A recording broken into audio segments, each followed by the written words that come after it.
Well, alcohol has a significant effect on the fire and rescue service. We know quite a lot of the incidents we go to are alcohol related. That could be house fires.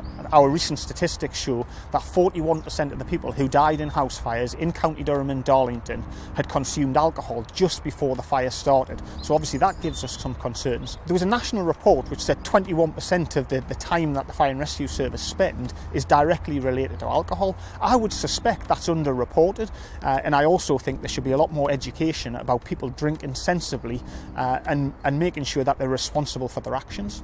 As my role as the emergency care clinical manager is to look after staff welfare and the staff welfare of my team. I've recently had to go through one of my members of staff who was headbutted by someone who was intoxicated with alcohol. We've had to support him through that phase. That was the second time he was assaulted in a number of months, which had a detrimental effect on him. We've had to support him through the police interviews and then the subsequent court case following that. It does sort of make you think that if people were a little bit more conscious of the consequences of their actions, then maybe they'd think twice. Maybe we wouldn't have to be mopping up their social lives, if you like. The North East remains one of the highest areas in the country for alcohol-related problems.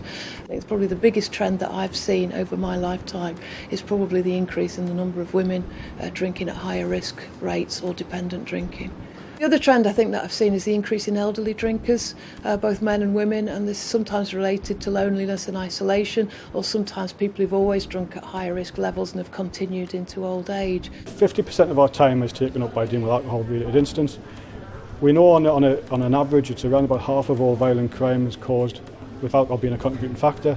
The same with domestic violence. Cuts across all sections of what we do, so it can start at low-level antisocial behaviour, so young people in a park causing a problem on a Friday or Saturday afternoon, all the way up to homicide and particularly around domestic homicides. The biggest change we've seen over certainly the last 5-10 years even is affordability and availability of alcohol. Never has alcohol been as available as it is now.